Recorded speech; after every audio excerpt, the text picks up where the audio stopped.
Evelyn Summers was more than just a wife. She was a brilliant strategist, the financial brain behind one of the fastest-rising tech companies in Silicon Valley. But in a single ruthless decision, her husband, the company's CEO, stripped her of her executive powers the moment she announced her pregnancy. Humiliated and furious, Evelyn prepared to walk away until fate threw a wild card. Within a week, the board of directors made a stunning move. They promoted her to CEO, dethroning her own husband in the process. Love, betrayal, corporate intrigue, and a twist nobody saw coming, her life was about to become a battle for redemption. Richard Van Laren and Evelyn Summers first met during an executive leadership program hosted by Stanford University. They were both young, hungry for success, and fascinated by each other's intellect. He was a visionary entrepreneur who wanted to change the world with cutting-edge technology. She was a meticulous financial strategist who saw patterns in spreadsheets the way artists saw shapes in clouds. Their chemistry was instant. People whispered that they were destined to become Silicon Valley's power couple. Their relationship developed quickly. Between classes and entrepreneurial competitions, they would spend late nights discussing the future, both their own and the world's. Evelyn was attracted to Richard's magnetic confidence, his ability to charm boardrooms full of stone-faced venture capitalists. He, in turn, admired her measured calmness under pressure. But there was more than mutual fascination. There was a sense that together they could build an empire. It wasn't just romance, it was strategy. 3 years later, they co-founded Arkadia Innovations, a technology conglomerate based in Redwood City. Arkadia started with a series of cloud computing tools, then expanded into software solutions for data analytics. Over time, it brought in artificial intelligence applications that caught the eye of major corporations. It helped that both were relentless workers sleeping 4 to 5 hours a night when major deals were on the line. They charmed investors, forging alliances that soared the company's valuation seemingly overnight. By the time they were in their early 30s, they had sealed contracts with the likes of Microsoft. Bill Gates himself once visited Arcadia's Redwood City headquarters for an afternoon discussion on philanthropic initiatives. The press adored them, an ambitious husband and wife team leading a swiftly rising unicorn. Pictures of them, arms linked, smiling brightly at black-tie galas, were plastered on the covers of Forbes and TechCrunch's feature articles. But with rapid growth came stresses and cracks in the foundation. Richard was the visionary dreamer, but often ignored practical limitations. Evelyn, the CFO, had to keep the company grounded financially, ensuring that expansions made fiscal sense. At first, this dynamic worked wonders. Richard soared with ideas. Evelyn built the safety net. But as Richard's ego blossomed in tandem with Arcadia's success, the power dynamics began to shift in ways Evelyn never anticipated. She noticed how, in board meetings, Richard would introduce concepts that strayed from their strategic plan. He would speak over her, ignoring her carefully researched cautions. Staff who recognized Evelyn's quieter brand of leadership admired her steadiness. Others loyal to Richard dismissed her warnings as negativity.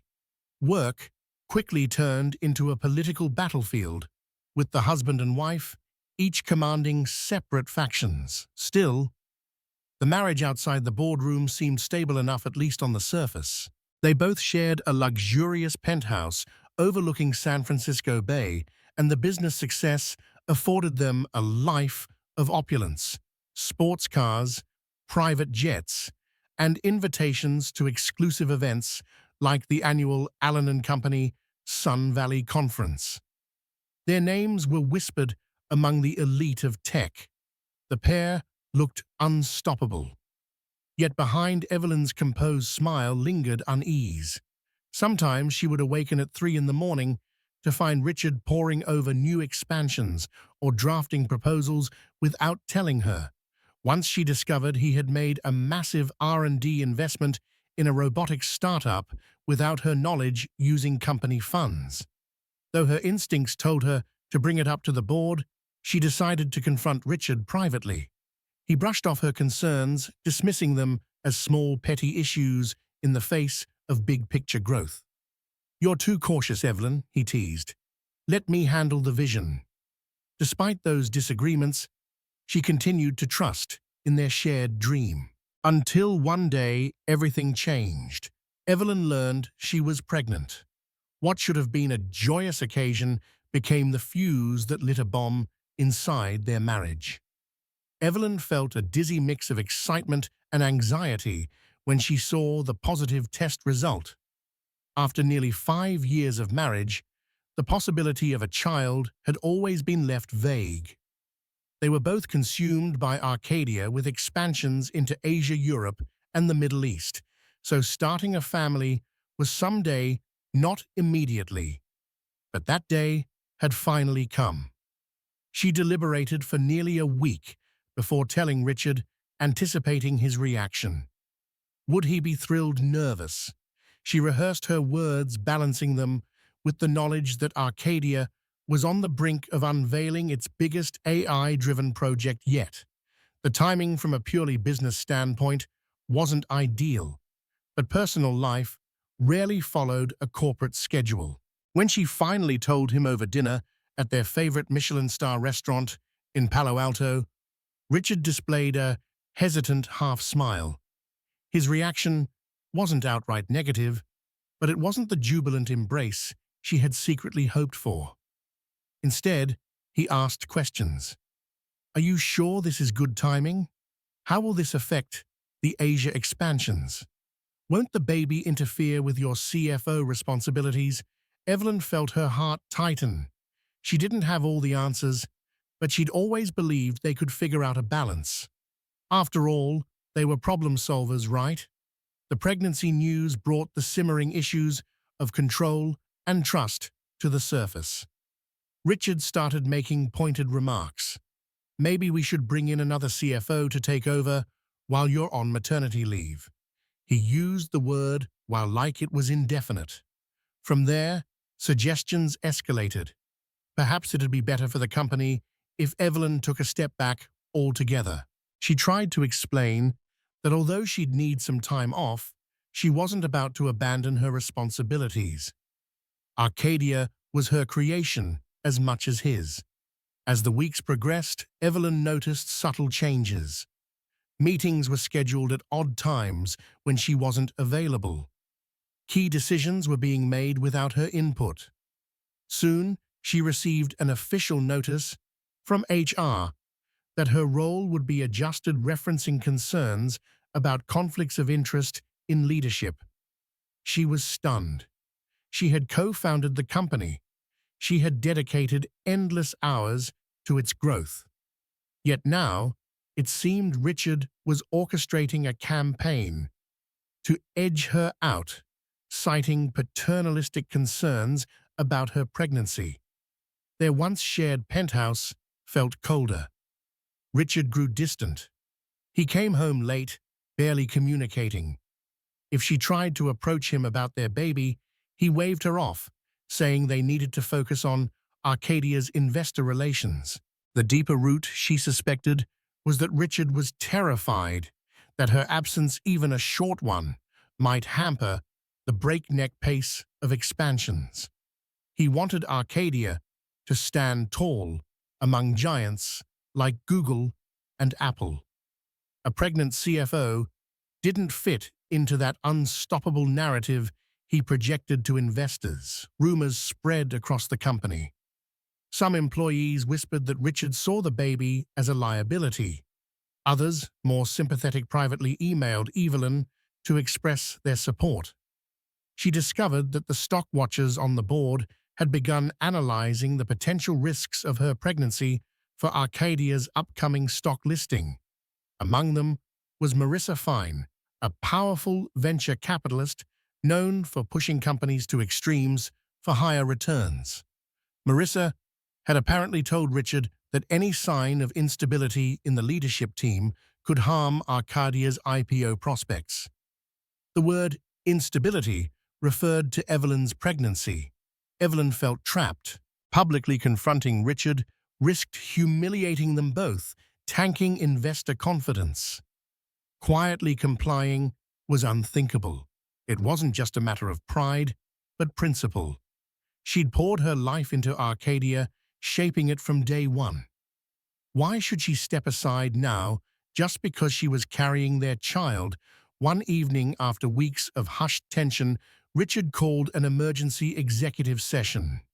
Evelyn wasn't invited. Later that night, he came home with a thick folder. Without preamble, he announced that the board had decided on a temporary demotion for her effective immediately.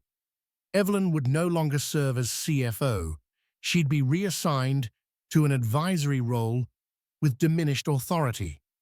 The official reason: Arkadia needed continuity of leadership while she handled her medical situation. She stared at him speechless.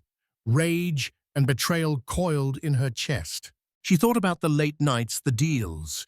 She sealed the crisis management she handled while Richard was off courting new investors. And this was her reward. She wanted to scream, but her voice caught in her throat. Tears burned behind her eyes. The baby kicked, and she felt a wave of protectiveness unlike anything she'd ever experienced. She refused to let the child become an excuse for her downfall at the company she had co-created. Determined, she told Richard that if the board wanted to see an instability problem, they were about to witness it. Evelyn woke up the next morning with a sense of grim clarity. She was furious, yes, but she was also resolved. She would not stand by while her husband, her business partner, pushed her out of the company she had nurtured from infancy. She had never considered herself someone to cower at adversity, and she wasn't about to start now. First, she needed to confirm the situation. She spent the early hours of dawn sifting through her company email. Indeed, she found a short, curt message. Effective immediately, you are reassigned as Executive Financial Advisor to the CEO. Please submit transitional documents to the acting CFO. The acting CFO was an old friend of Richard's from Stanford, a man named Darryl Frost, who had previously served in a mid-level finance role. It was a demotion for her in all but name. She emailed the board directly requesting an official explanation and documentation of the vote. A single reply came from Randall Friedman, one of the oldest board members and a respected figure in the tech industry. Randall's note was short. I'm not entirely comfortable with this recent decision. Please call me. Evelyn took a bit of hope from that. At least one person seemed open to hearing her side of the story. Later that day, she called Randall. He answered in a hushed voice, as though in a place where he didn't want to be overheard. Evelyn, you must understand that Richard has been talking about this plan for a few weeks now. He convinced most of the board that your pregnancy would require you to step back, and we needed a full-time CFO in place. I was against this, but Marissa Fine and two others swayed the vote. They said we had to protect Arcadia's IPO from any sign of weakness. Weakness. The word reverberated through Evelyn's mind like a curse. That was what they thought pregnancy equals weakness. She breathed in, steadying herself, before explaining to Randall that she had no intention of abdicating her role, especially not due to an entirely natural process that billions of women experienced while still working. Randall listened sympathetically, and in a rare moment of candor he said, I think Richard's fear is overshadowing his judgment. The board is divided. I doubt this is the end of the story. Evelyn realized she wasn't alone. Some on the board likely saw value in her leadership, her track record of negotiations, her proven financial acumen. If she played her cards right, she might be able to reverse or even outmaneuver Richard's move. The question was how she quickly devised a plan of action. First, she would gather allies. She knew that many mid-level managers at Arkadia were loyal to her. She had always taken time to mentor younger finance professionals, particularly women. She scheduled private conversations with them, making it clear that while she respected the board's decision, she had no intention of quietly fading into an advisory role. "I'm still here," she said, "and I intend to remain very much involved in Arcadia's future." Second, she decided to show the board, and by extension the investors, that her pregnancy did not impede her ability to lead. Evelyn threw herself into analyzing the upcoming IPO. She produced in-depth reports, refined Arcadia's forecasting models, and even suggested a more innovative approach for the investor roadshow. She might not hold the CFO title at the moment, but she worked harder than ever. It didn't take long for people to notice the discrepancy between her contribution and her official job title. Darryl Frost, the newly minted CFO, found himself overshadowed. He could barely keep up with half of the responsibilities. Exasperated, he complained to Richard, "If Evelyn is going to keep working like this, why am I even here?" Richard grew uneasy. He confronted Evelyn in front of a few staffers, demanding she step back from daily tasks. She refused, pointing out that her contract gave her an equal right to work for Arkadia. The spectacle caught people's attention. A small but palpable tension crackled between the once unified power couple. Weeks passed. Evelyn's determination only grew stronger. Her baby bump was more visible now, and ironically, it lent her an aura of fierce maternal power. Far from seeming weak, she projected an image of unwavering resolve, a woman who could juggle pregnancy and corporate battles simultaneously. Meanwhile, whispers of Richard's single-minded ambition began to circulate. Some employees had discovered that Richard was funneling excessive funds into a secret robotics partnership in Asia without full board approval.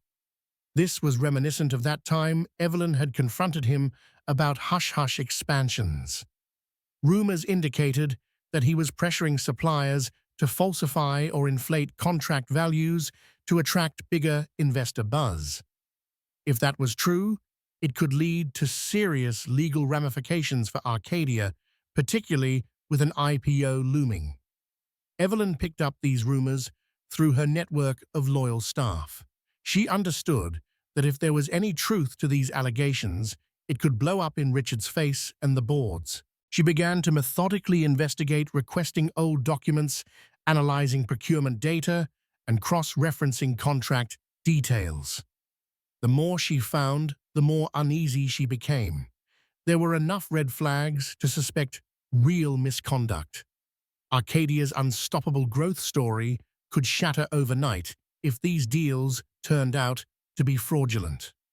Evelyn knew she had to handle it carefully. If she made a direct accusation against Richard without ironclad proof, it would look like a scorned spouse lashing out. She needed a strategy, and she needed allies on the board to back her if she decided to reveal her findings. This was no longer just about her job or her pride.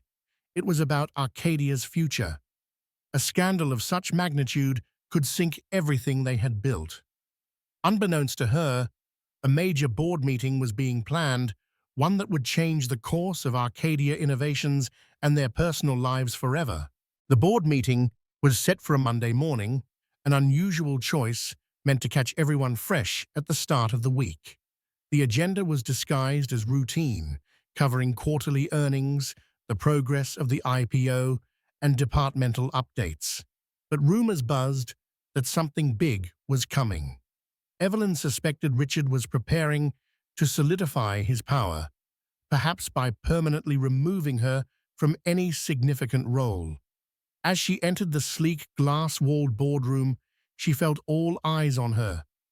She was elegantly dressed in a tailored maternity blazer, her baby bump impossible to ignore. She took a seat at the oval table, noticing Richard at the far end, flanked by Marissa Fine and a few other board members. Randall Friedman gave Evelyn a subtle nod from across the room, a silent acknowledgement of support. Richard began the meeting by addressing Arcadia's momentum.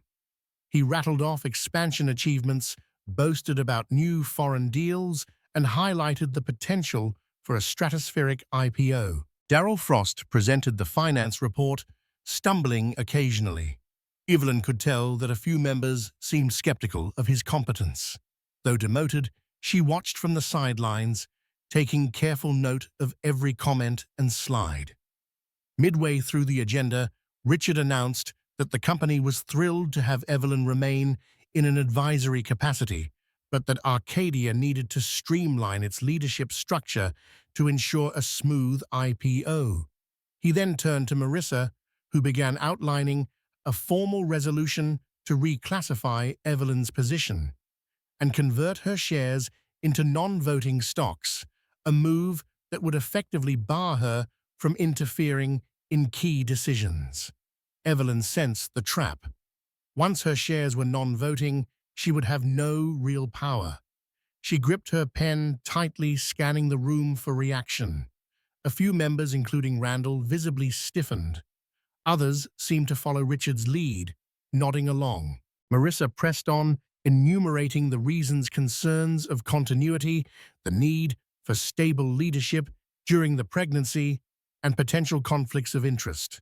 The word conflict nearly made Evelyn roll her eyes. Before they could move to a vote, Evelyn spoke. She addressed the room with a clarity that commanded attention. "I want to speak for myself." She set aside the prepared notes, opting for sincerity over rehearsal. She began by recounting her history at Arkadia. She talked about the nights she'd spent traveling the world to secure deals, the teams she had built, the strategies that led to Arcadia's financial success. She reminded the board that her pregnancy was not an abdication of her responsibilities or her skills. Women across the world have children while continuing to excel in their careers, she stated firmly. "I am no different." She then pivoted to something that caught everyone off guard: the suspicious deals in Asia. She laid out bullet points, specific contract numbers, rerouted funds, and inflated valuations that did not match official records. She did not accuse Richard directly, yet she simply presented facts and anomalies, suggesting Arkadia needed to investigate to ensure compliance before the IPO. "If we ignore these red flags, we risk jeopardizing our future on the public market," she concluded. "We have a responsibility to our investors, our employees, and ourselves to act diligently." A heavy silence fell. Richard glared at her, his jaw clenched. Marissa's composure slipped as she fidgeted with her pen. A few board members exchanged concerned looks. Evelyn had landed a blow, not just an emotional one, but a factual one, that directly threatened their carefully curated success narrative. Richard finally spoke. "We can't afford to stall with bureaucratic distractions. We have an IPO timeline. These so-called red flags are simply the normal complexities of overseas operations." His tone was sharp, dismissive. He tried to pivot the discussion back to the resolution about Evelyn's shares. But Randall Friedman chimed in. "Wait a minute. Evelyn's concerns cannot be brushed aside lightly. If these anomalies exist, we must investigate. The cost of a scandal at this stage could be catastrophic." Another board member murmured agreement. Marissa shot Richard a nervous glance. Realizing the tide was shifting, Richard insisted, "I'm sure it's a misunderstanding. But for the sake of transparency, we can open an internal review. However, we should proceed with the resolution regarding the leadership structure. That's a separate matter." Evelyn's heart pounded. She could sense that Richard wanted to bury the investigation while simultaneously finalizing her demotion. The tension in the room was palpable. Her eyes flicked to Randall, who cleared his throat. "If we're calling for an internal review, I suggest we hold off any permanent changes to the leadership. We need all hands on deck, including Evelyn's.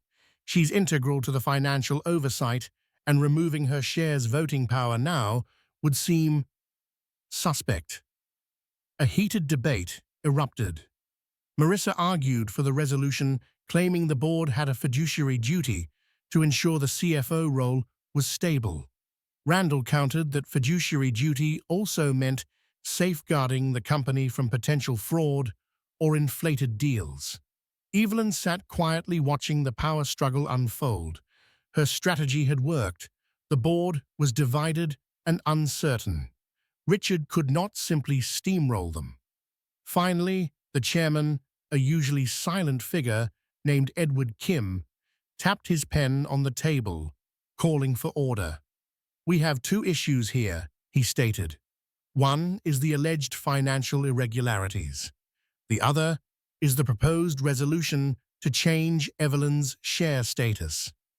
I propose we table the share resolution until a special committee reviews the Asia contracts. The vote on the resolution will be postponed until next week's session." Agreed reluctantly, the majority nodded. A flicker of rage lit Richard's eyes, but he had no choice. The meeting was adjourned. Evelyn exhaled a sigh of relief. She had bought time and prevented the immediate loss of her voting rights. More importantly, she had forced the board to acknowledge the questionable dealings that Richard seemed intent on hiding. As the members began to disperse, Randall caught Evelyn's eye and gave her a discreet thumbs up. Richard stormed out without a word to his wife, while Marissa left in a flurry, making calls the moment she stepped into the hallway. The air was thick with tension, but for the first time since her demotion, Evelyn felt a surge of hope. She had stood her ground, and in doing so, cracked Richard's facade of unassailable leadership.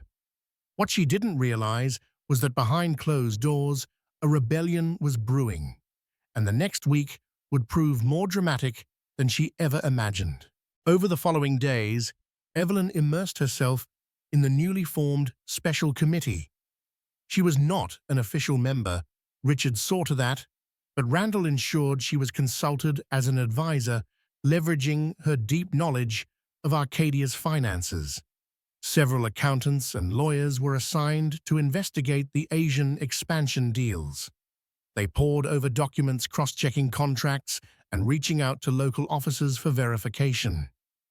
As Evelyn worked closely with this committee, more irregularities surfaced. Some of the contract signatories didn't even exist. Company names were registered in remote corners of Southeast Asia, but showed no evidence of actual operations. Funds had been shuffled between shell entities, creating a labyrinth of transactions. Evelyn's stomach knotted with each revelation. This was serious. If these were purposeful deceptions, Arkadia faced not only an ethical issue, but a legal nightmare, and Richard was at the center of it. Meanwhile, Richard scrambled to maintain control. He cut deals with certain board members, offering them exclusive stock options if they would side with him on the resolution regarding Evelyn's shares. He also stepped up negotiations with Marissa Fine, whose VC firm had major stakes in Arkadia. Marissa was known for aggressive tactics and had no qualms about pushing boundaries for massive returns. The fear for both of them was that the investigation could delay or devastate the IPO, costing them millions. In private moments, Evelyn felt waves of sadness. She couldn't reconcile the man she had once loved, who had shared her dreams, with the ruthless figure now pulling every manipulative string he could. Sometimes at night she would sit in the nursery. She had started preparing soft pastel walls, an unassembled crib, stuffed animals waiting, and wonder what kind of father Richard would be if he kept spiraling down this path. She reached out to personal confidants, including her best friend from business school, Sarah Lynn, who now worked at a major consulting firm. Sarah listened intently, offering both sympathy and practical advice. Document everything she said. Make backups. Protect yourself. This could get ugly. Evelyn took her words to heart. She stored copies of crucial files on a secure cloud server. She documented every conversation with board members. She prepared, in essence, for war. One unexpected source of comfort arrived in the form of Arcadia's employees. After news of Evelyn's demotion leaked, many staffers approached her quietly in hallways or via discreet emails, voicing their support. Arcadia's culture had always been somewhat driven by a paternalistic hero worship of Richard, but her calm leadership style and genuine care for her teams had earned her deep loyalty. People offered to provide inside information about irregular operations. Some asked if they could contribute to the special committee. Others simply said they believed in her and thanked her for fighting back. This emotional boost gave Evelyn the strength to keep going. At the same time, she knew Richard's camp was just as active. Darryl Frost, newly installed as CFO, tried to bury certain records. Marissa Fine held closed-door meetings with potential investors to spin the narrative that a disgruntled executive overshadowed by personal issues was overreacting. A PR firm was rumored to be on standby, ready to discredit Evelyn if she went public with her suspicions. Amid this turmoil, Evelyn did something bold. She publicly revealed her pregnancy to Arcadia's employees in a heartfelt internal memo. She addressed the entire company in the main conference hall, explaining that she was expecting a child and remained committed to her duties. She spoke of the importance of family in the workplace, of ensuring Arcadia's future was built on integrity. "I believe we can be a company that sets a new standard," she said, "one that embraces women leaders and demands transparency from the top." The applause that followed was thunderous. Watching from a corner, Richard looked stony-faced. He made no move to congratulate her or acknowledge her speech. The moment was captured in a viral photo that spread among the staff, Evelyn standing tall, with a glowing smile baby bump visible, while Richard lurked in the shadows. The symbolic image only fueled the swirling rumors of their marital and corporate conflict. Within hours, the board's group chat lit up.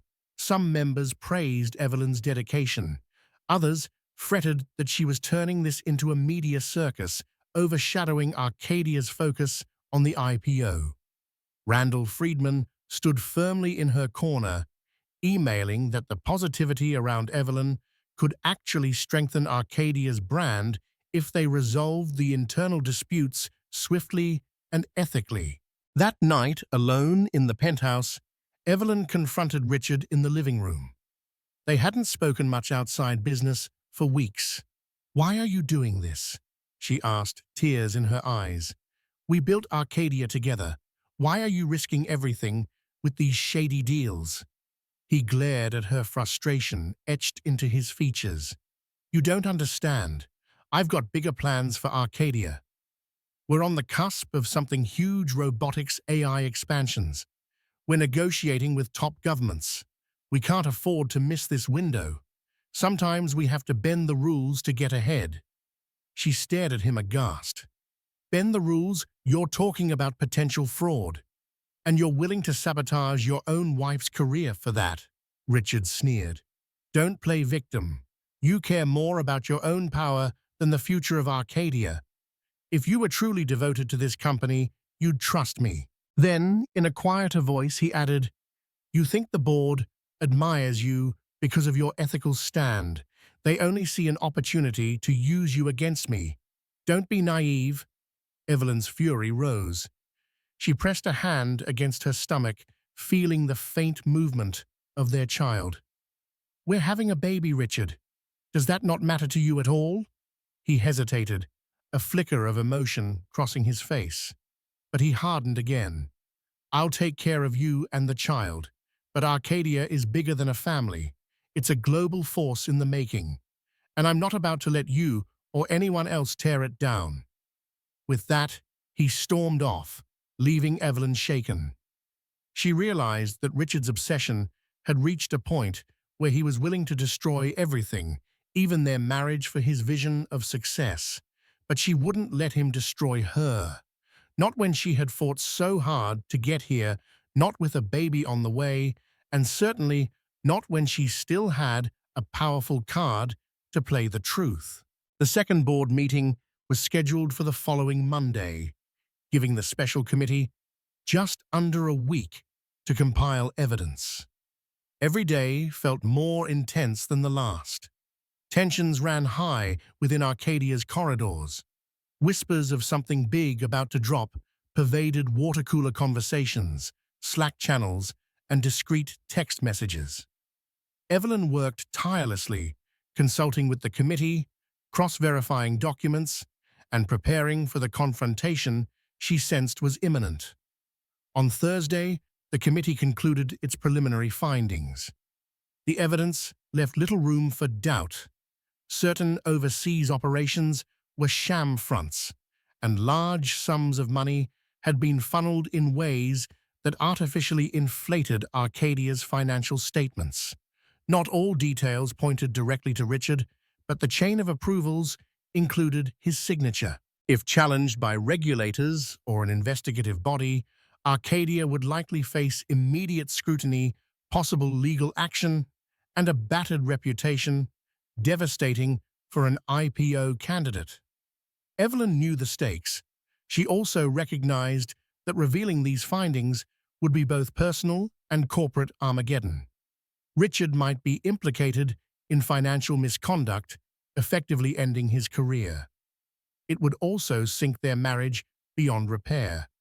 Yet she found clarity in one simple truth: Arcadia's integrity and the future of her child's legacy mattered more than protecting a husband who had betrayed her.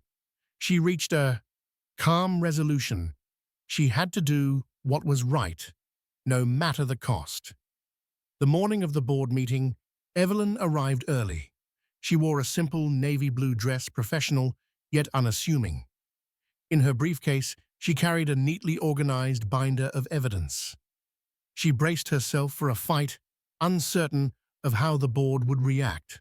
Would they thank her for her diligence or turn on her to protect the IPO? As the board members filed in, the atmosphere was thick with unease. Richard took his seat at the head of the table, flanked by Marissa Fine and Darryl Frost. Randall Friedman sat closer to Evelyn.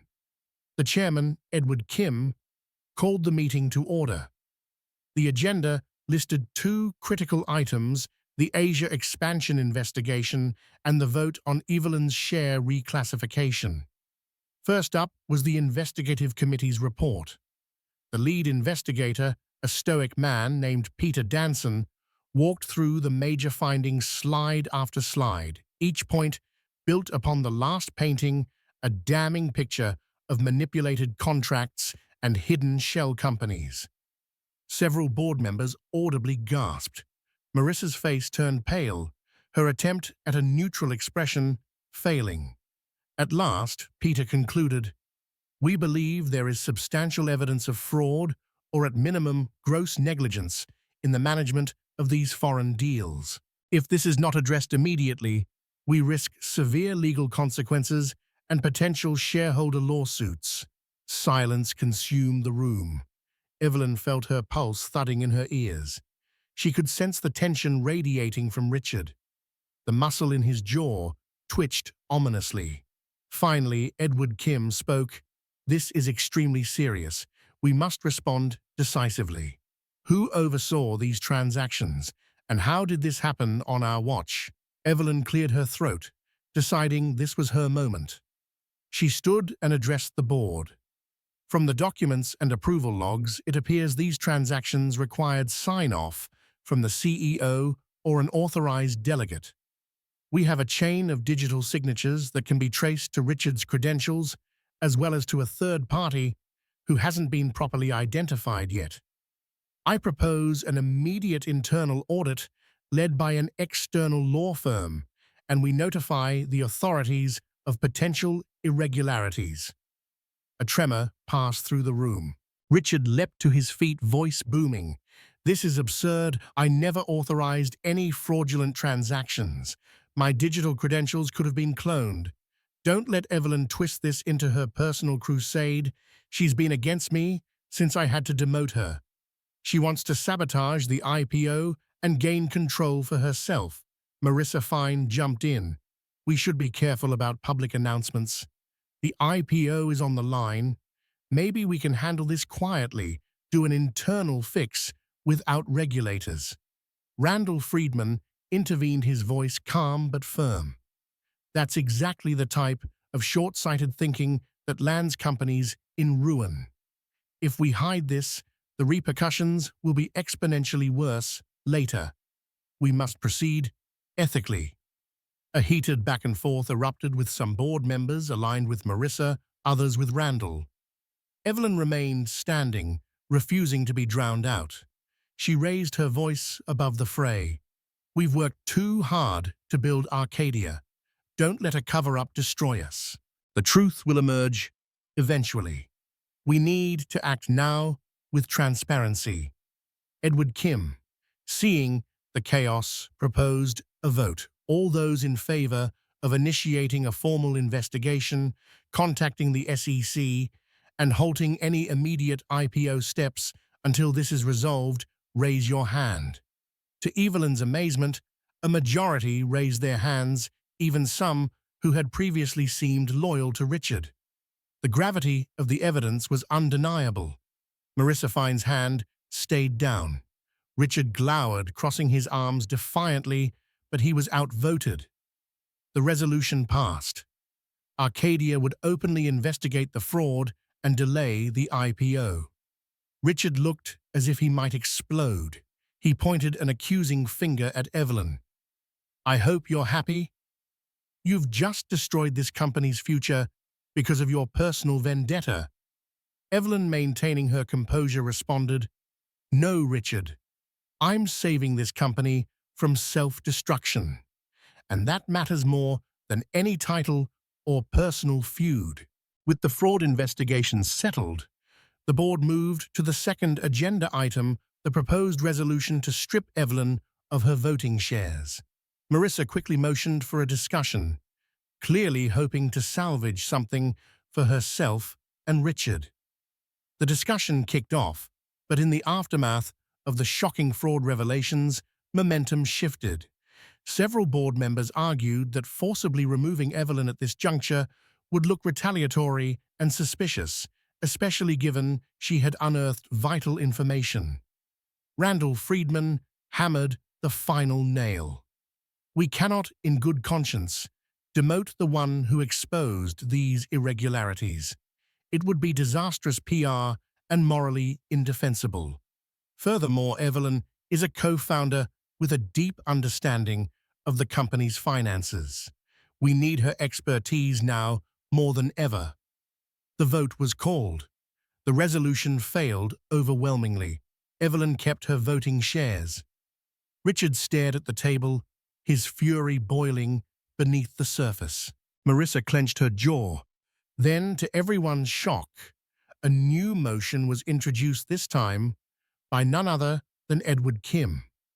Given the gravity of the situation and the potential involvement of Richard Van Laren in these fraudulent transactions, I propose we discuss an interim leadership structure. Richard shot up from his chair. "What is this, a coup?"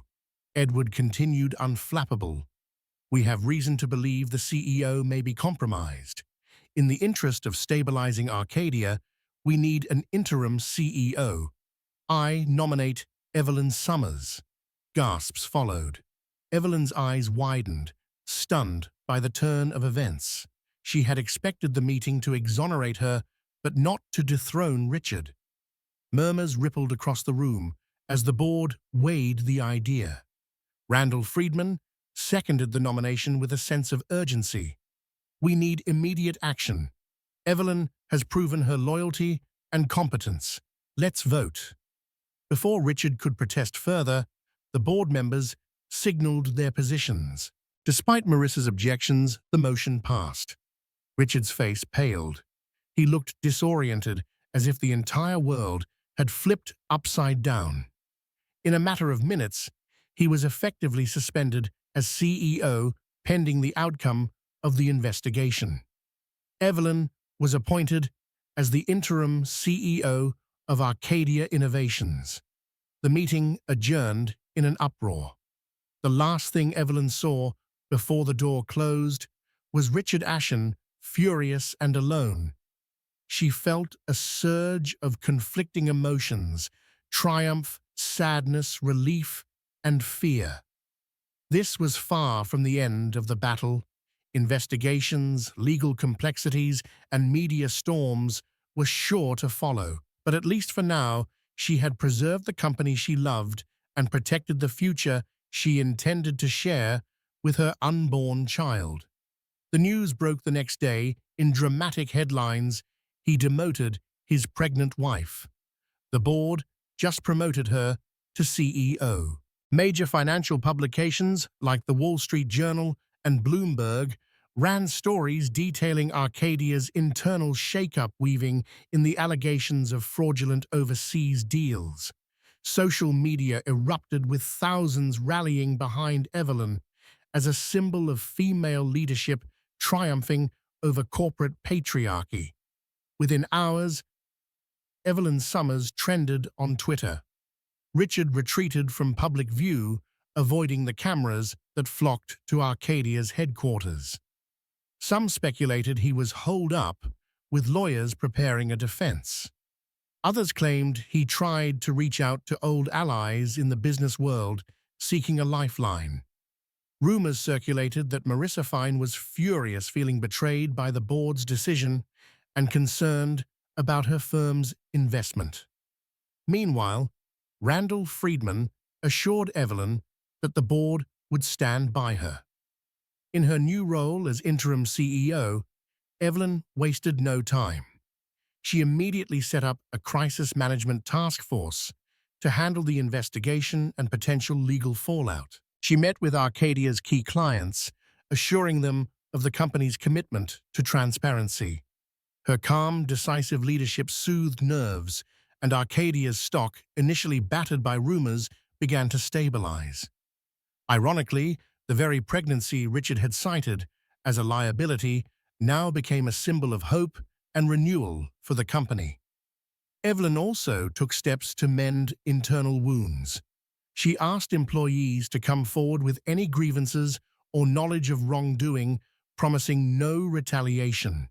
She invited women leaders within the organization to share their experiences and perspectives, seeking to create a more inclusive culture than ever before.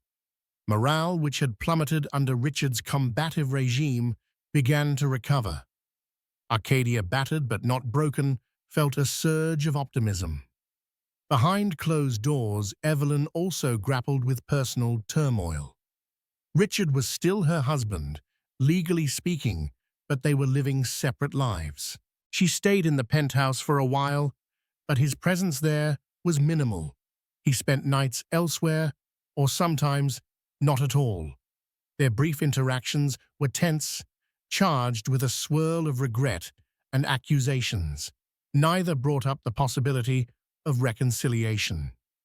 It was as though they both knew that the line had been crossed and shattered. About 2 weeks into her CEO tenure, Evelyn received a call from an unexpected source, Elon Musk, who had occasionally crossed paths with Arcadia in the tech ecosystem. He expressed interest in Arcadia's AI developments and offered some encouragement. "Stay strong," he reportedly said.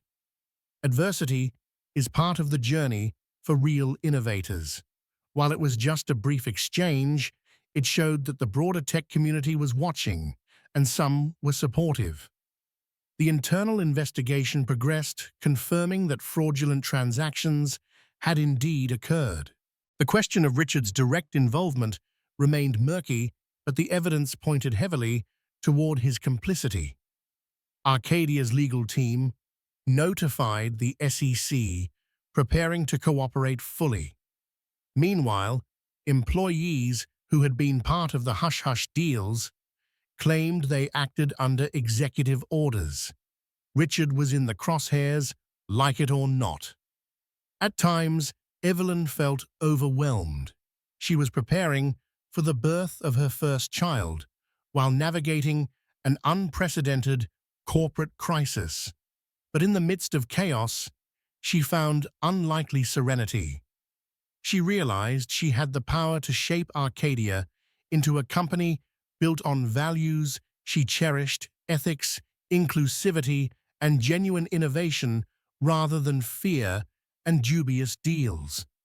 The child growing within her became a source of courage, reminding her that she was fighting for something larger than personal revenge. One evening, after a marathon day of meetings, she received a knock on her office door. It was Randall Friedman, smiling warmly. He handed her a small baby gift, a plush teddy bear wearing a miniature Arkadia t-shirt. "You know," he said, "I've seen many corporate battles, but I have to say, this is the first time I've seen one turn quite so poetic. A pregnant co-founder betrayed, then elevated to the top. It's something the world won't forget." Evelyn smiled, touched by the gesture. "I just hope we can steer this company through the storm," she replied. Randall's grin widened. "With you at the helm, I have no doubt." As Arkadia stabilized under Evelyn's leadership, the noose tightened around Richard. The external law firm's investigation advanced quickly, gathering testimonies and digital forensics that linked Richard to the suspicious deals. Arcadia's attorneys informed him that he was likely facing a lawsuit from the company itself, breach of fiduciary duty, among other allegations. The SEC also launched a preliminary inquiry into the matter. Richard tried to contact Evelyn multiple times, sometimes angrily, sometimes pleadingly. She ignored most of his calls, communicating only through official channels to maintain professionalism. But one day, she found him waiting in the penthouse, pacing the living room with a hollow look in his eyes. He turned sharply when she walked in. "How could you let them do this to me?" he demanded. His voice trembled, equal parts rage and despair. Evelyn felt a swirl of emotions. Memories flooded back, the excitement of their early days, the laughter shared over ramen noodles in a cramped startup office, the vow to build something extraordinary together. Now all of that was overshadowed by betrayal. "You did it to yourself," she said quietly. "You chose this path, Richard. I warned you. I begged you to reconsider." He stared at her for a moment, then unleashed a tirade. He accused her of orchestrating a coup, of using the pregnancy as a weapon to manipulate the board. Evelyn simply shook her head. "You think I wanted any of this? That I wanted to rip our marriage and our company apart? You forced my hand." Finally, Richard broke down, sinking into a chair with his head in his hands. "They're going to press charges," he said, voice muffled. "The board is done with me. Our investors are done with me. My own wife, you're done with me." He looked up, tears brimming in his eyes. "I never wanted to hurt you. I just wanted Arkadia to be unstoppable." Evelyn felt tears of her own welling up, but she held them back. "You lost sight of what matters most. Integrity, family. We had it all. Richard, talent, drive, opportunity. But you turned it into a personal empire. Maybe we could have navigated the pregnancy together, found a balance. But you made it clear you saw me as an obstacle, not a partner." He tried to reach out for her hand, but she pulled away gently. "I can't fix this for you anymore," she whispered. "I have to protect Arkadia. I have to protect our child." Richard's shoulders sagged, resigned. Slowly he stood up and walked toward the door. "You've won," he said, bitterly. "Enjoy your victory, Evelyn." With that, he left the door, clicking shut behind him, a final punctuation mark on a relationship that once burned brightly with promise. Evelyn sank onto the couch, letting the tears come. The penthouse felt cavernous, filled with echoes of a life that no longer existed. She thought about the child growing inside her, about the uncertain future and the heartbreak of this moment. But as painful as it was, she knew it was necessary. Sometimes, to save what you love, you have to make the hardest choices. The weeks that followed were a whirlwind of official statements, legal proceedings, and corporate restructuring. Arcadia's shareholders breathed a cautious sigh of relief as the company openly addressed the fraud, cooperating fully with regulators. While the IPO was postponed, investor confidence began to recover under Evelyn's transparent leadership. Many in the media praised her as a model for ethical governance, while others speculated about the heavy toll such leadership came with. Richard's fate remained uncertain. He lawyered up, but the evidence stacked high. Marissa Fien cut her losses, stepping back from the board and distancing her firm from Richard. It became clear that if indicted, he could face serious consequences. Some employees who had participated in the fraudulent deals expressed regret, shifting blame onto him. Others tried to salvage their own reputations, testifying that they were coerced. The machine that Richard once controlled now churned against him. Meanwhile, Evelyn carried on. She focused on rolling out new policies to prevent future abuses. She hired a chief ethics officer, restructured compliance teams, and improved channels for whistleblowers. She also set up new maternity and paternity leave policies, a symbolic nod to her personal journey. Morale improved, and Arkadia began winning back clients who admired the company's resilience. A few months later, major tech publications hailed Arkadia as a prime example of how to pivot from crisis to ethics-driven innovation.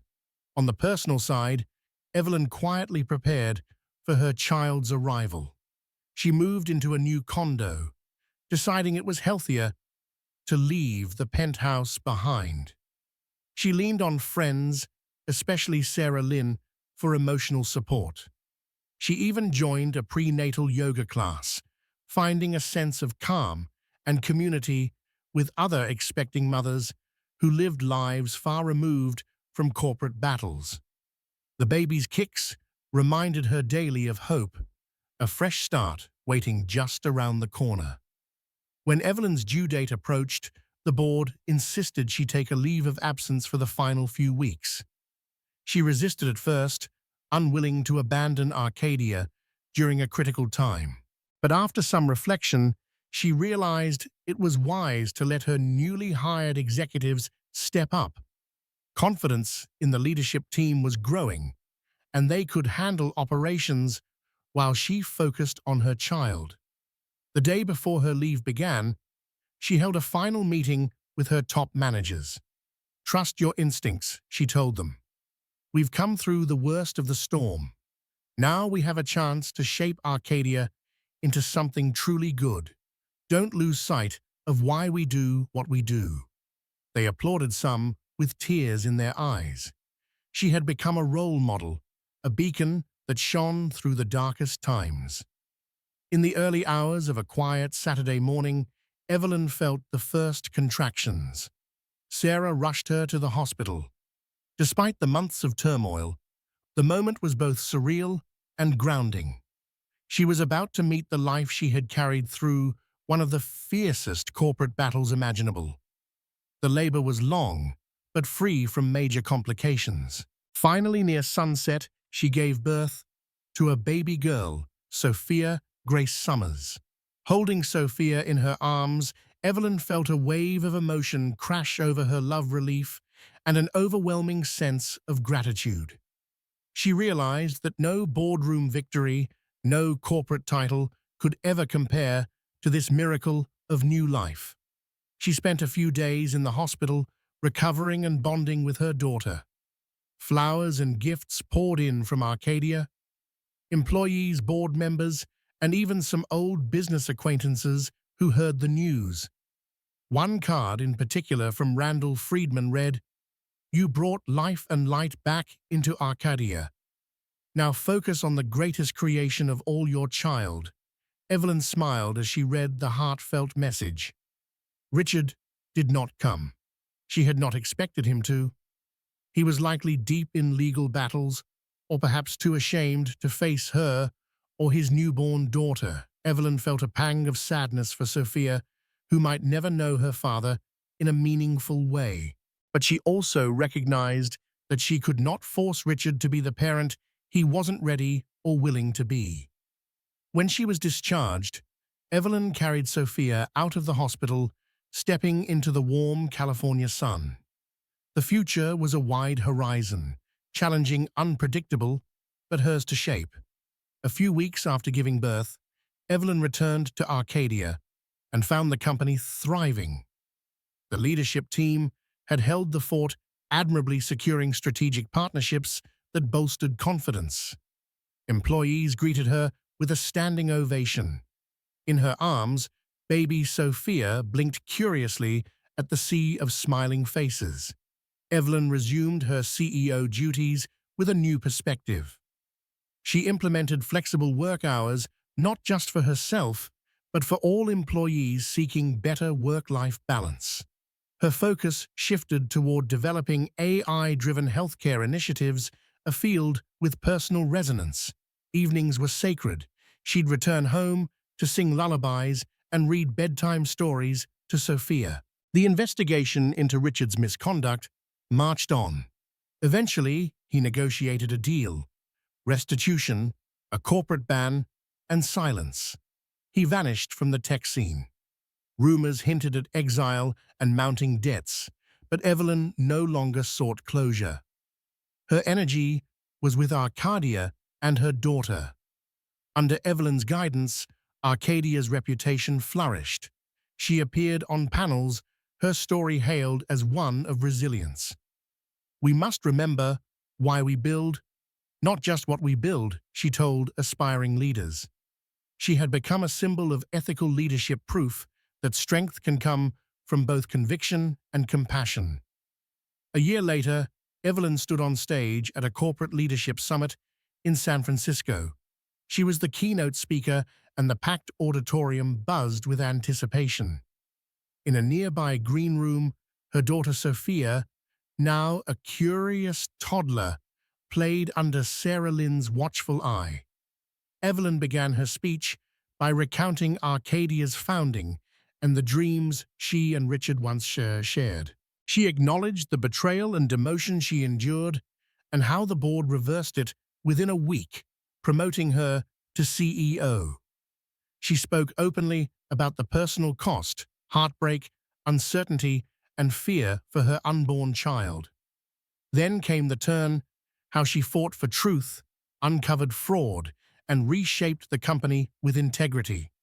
"Power can be abused, trust can be shattered," she said, "but integrity can prevail, and when it does, it lifts everyone." The crowd rose in a standing ovation. Evelyn smiled, overwhelmed but at peace. Backstage, Sophia toddled into her arms. Evelyn kissed her daughter's cheek and whispered, "We did it, my love. We're still standing." As they left the stage, hand in hand, Evelyn reflected on how the darkest moment, her public demotion, sparked a transformation. In fighting back with grace and truth, she had reclaimed her dignity and reshaped Arkadia's legacy, and that she knew was real power. The story of Evelyn Summers isn't just a tale of corporate twists and personal betrayals, it's an anthem of resilience, and ethical leadership. She found the courage to protect her unborn child, reclaim her rightful place in the company she co-founded, and steer Arkadia toward a future built on honesty and compassion. Through heartbreak, betrayal, and a boardroom revolution, Evelyn emerged stronger than ever, reminding us all that integrity can conquer even the most ruthless ambition. If Evelyn's journey inspired you, if it ignited hope in your heart, or fueled your dreams, then let's keep the conversation alive.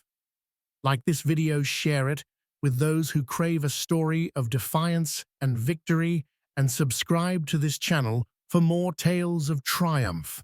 Your support empowers more inspirational narratives and fuels the drive for truth in every field, because integrity like Evelyn's deserves to shine.